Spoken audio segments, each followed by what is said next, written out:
Pour a cold one and sit back for an all-new episode of Pints and Quarts, presented by Craft Beer Nation. Let's do this. So, guys, we have Ginger Johnson from Women Enjoying Beer. I think we can thank Alan for you being on the show tonight. Darling, Hi, Ginger. Where are you? Right there. No, you're not here, though. No, I'm in North Carolina. I'm killing me. not Is it too North far away. Carolina? I thought tonight was the night. No, I couldn't get up there. I just got back this morning, or this afternoon, actually, from some crazy stuff out in the woods. All right. I can't wait. So, Ginger, tell us a little bit about Women Enjoying Beer. So Women Enjoying Beer is the only business on the planet that studies women in beer. So the plethora of fine women that are walking around, right? Absolutely.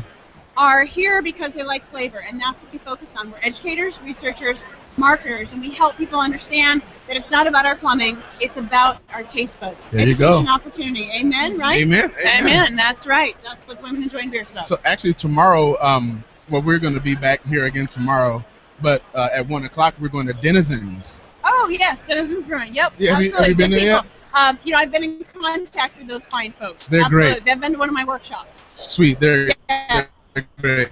They're good. So, how long have you been involved? About 7 years ago, because I looked around one day and I said, why don't more women enjoy? Tell me. Can you guys sell her? Can you tell me? So, No, and there's no reason for it.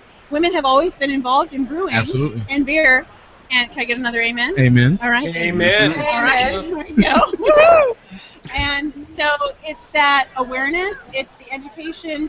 You know, talking to my friend Kim Jordan here when her interview was done, she understands it, and gender's never been an issue, and that's what we're aiming for. We're aiming for people to realize that beer is very egalitarian.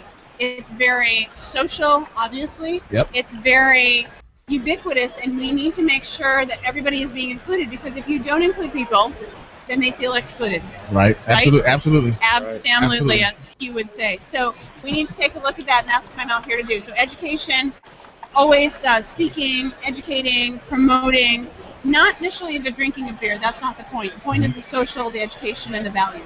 And not only that, but also the financial aspect of it, because women represent what, like, I think the latest You want me study to said drop like that 30. stat? Drop it.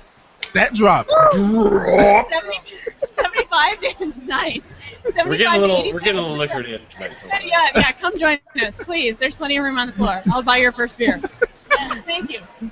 So women in America purchase between 75 and 85% of all goods and services across category.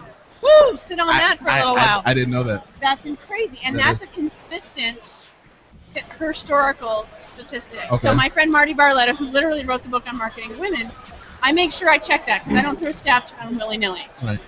We want to make sure that we're addressing who is buying and who is consuming. Those are two different things, right? Right, absolutely. So all these people are consuming. Do they all buy their tickets? Probably not. You know, if you're my man, which I'd be proud to have you on my arm. Maybe I did it. I will not. I think Randy's window is Nothing but fun. Somebody's got some. So we want to make sure that we're recognizing who is putting the dollars down, who is making those financial decisions, because that has everything to do with the success of beer as a category on a business level. It has everything to do with the health of beer in America on a very community-oriented level, and that's what we're all about, because if we live in the same town, we want to be able to enjoy those same things together. Right. I think people often forget that beer brings so much to our communities economically. It does. It does. I mean, you put in We call it beer economics. Oh, I like that. Beer can I use that one too? Go for it. All right, I use First Rate. You can use that. Go for it. All right. So when people think about a 10-barrel brew house, wherever that might be in relation to them, that alone is between $500,000 and $750,000 just for the machinery, just for the tanks, just for the infrastructure. Right. And people are like, wow, that's a lot of bank. Yeah. Well, you're darn right it is. That's It is. a lot of barley. And so we need to realize that beer isn't about alcohol. Beer is about community. Right, it is. It is. Just like Craft Beer Nation. That's right. And our Twitter handle, shameless plug, CBN Community. Oh, please, absolutely. At CBN Community. There you go. Yes, but, absolutely. but women, as far as beer drinkers go, women represent a third of beer drinkers in the country, right? And that's an average, Okay. too. So when you think about different regions of the country, right? Okay, so tonight we have a really nice blend. I'd be curious Absolutely. to do a quick study. I'm not going to do it because I'm interested in tasting the great things here. But I know that there's different regions around the country. For example, I live in Oregon. right now currently.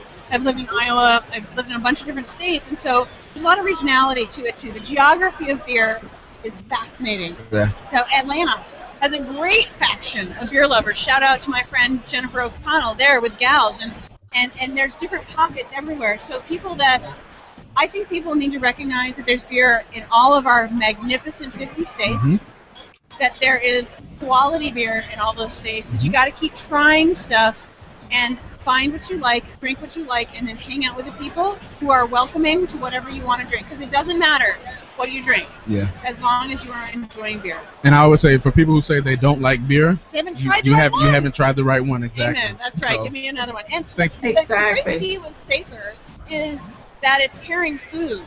And so one of the keys that I use when I'm educating Randy is that food we have to eat and we have to drink, but we don't have to drink beer. We don't have to drink alcohol, and it's dehydrant. So we want to make sure that we're doing it in a way that we can not only happily enjoy it mentally, but also physically. Right. Not about the consumption level. It's about the social factor. It's truly the community building, the camaraderie that can help our communities. And you don't even have to drink it to enjoy it. Right. Amen. Fantastic. Right on here. Hey, Randy. So, Ginger, I have a question for you. Please. Lynn. Oh, hold on. Classic scenario. Woman walks into a bar. She walks up. She knows her shit. She knows craft beer. She walks up to the bartender. This is what he got on tap. And the bartender treats her like a dumbass because she's a woman that she may not know beer. And we know it's no different. Women know beer just as much as men if they're into the craft beer scene. What do you have? Just explode on us about that whole kind of scenario that women. Sure. Great question. So the first thing I would do is I would encourage everybody to say, look, my taste buds are just like your taste buds, so let's cut the crap. Let's talk about flavor, and let's start there. Right, Chris? Does that work? Right. That's a good way to do it. Yes. The other thing to do is it's great to see so many educational programs that are exploding. Everything from Roger Mittag's Brewed Home in Canada to the Classic Cicerone to Craft Beer 101 for craftbeer.com, all those kinds of things.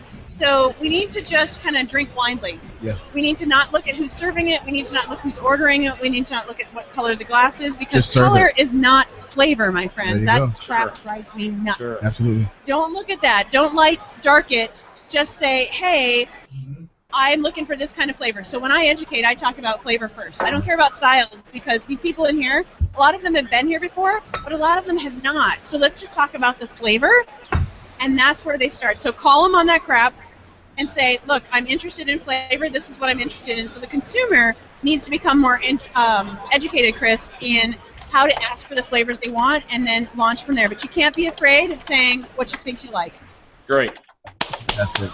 Well, Hey, I wanted to ask, where women stand in the quote-unquote beer support services. I make beer from crackers from beer grains. Are we really? Is that a realistic expectation of breaking into the beer industry?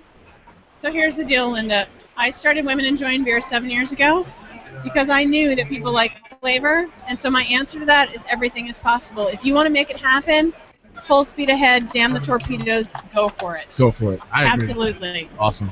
Absolutely. Thank you so much for your time. Thank you.